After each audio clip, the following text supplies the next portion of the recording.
اگر آپ اپنے گھر کی بچی کو علم دین نہیں سکھائیں گے، ہو سکتا ہے نادانستہ طور پہ آپ کی بچی کی زبان سے کلمہ کفر نکل جائے، اور وہ کفر بھی التزامی ہو، کفر صریح نکل جائے، مرتدہ ہو جائے گی۔ مرتدہ ہوئی، اب اس کا کسی شخص سے نکاح نہیں ہو سکتا۔ آپ کو پتہ نہیں ہے، آپ نے ایجاب و قبول کروا دیا، یہ نکاح ہو گئے، نہیں نکاح باطل۔ اس کے بعد جسمانی تعلق زنا خالص، پیدا ہونے والا بچہ ولد الزنا، جس کا باپ سے نسب ثابت نہیں ہوگا۔ یہ کوئی معمولی چیز نہیں ہے۔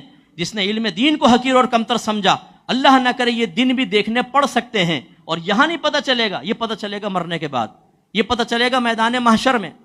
میرے آقا صلی اللہ علیہ وسلم فرماتے ہیں بعض اوقات انسان اپنی زبان سے ایک جملہ نکالتا ہے اور اس کو اس کی قباحت کا احساس بھی نہیں ہوتا، لیکن یہی جملہ اس کے لیے جہنم میں جانے کا سبب بن جاتا ہے۔ یہ نہیں ہے کہ جو مرضی بکتے رہو، جو مرضی بولتے رہو، اللہ تعالیٰ بخش دے گا۔ وہ رحمان رحیم ہے، لیکن قہار و جبار بھی ہے۔ وہ جب پکڑنے پر آتا ہے تو پھر چھوڑتا نہیں ہے۔ کیا آپ یہ چاہیں گے آپ کی بچی معاذ اللہ زنا پر پیش ہو جائے؟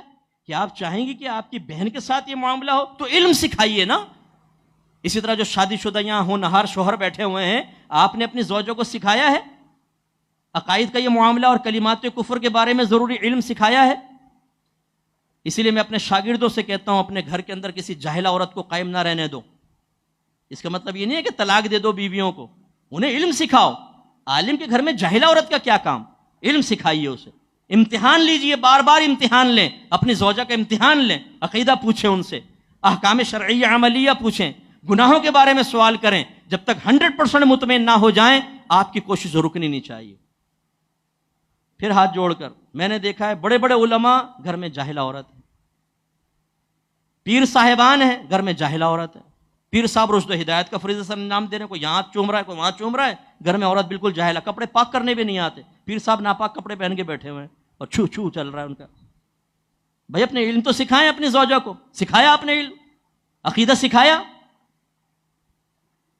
تو یہ آخرت میں پکڑ ہوگی اس کی۔ تو اس لیے جتنے یہ علماء بنے بھی ہیں، یہ نہیں کہ ابھی ماما لے کے اپنا وہ فوٹو سیشن کر کے چلے گئے، آپ کی بھی شادی ہونی، جیسی شادی ہو یا تو کسی عالمہ سے شادی کریں، اور عالمہ کا بھی میں یہ کہوں گا اس کا بھی امتحان لے لیجئے گا، کیونکہ بعض اداروں میں عالمات بھی ایسی بن رہی ہیں کہ بس اللہ علمان والحفیظ، انہیں حیض کے بنیادی مسئلے تک پتہ نہیں ہوتے، کیونکہ فقیر عرصے دراز سے کام کر رہا ہے، ہمیں ہر طرح کے طبقہ ہائے فکر سے ہم سے کانٹیکٹ ہوتا ہے اور اپنا انٹروڈکشن کراتے ہیں، صاحب ہم نے فلاں کورس کیا ہوا ہے، لیکن یہ مسئلہ نہیں۔ اب وہ مسئلہ کیا؟ بالکل بالکل بیسک چیز۔ اس لیے امتحان لیں۔ اچھا اب امتحان کون لے گا؟ جو خود اس میں پہلے ماہر ہوگا۔ اس کا مطلب ہے آپ بھی ذرا علم پختہ کریں، اپنا فرض علوم پختہ ہونے چاہیے۔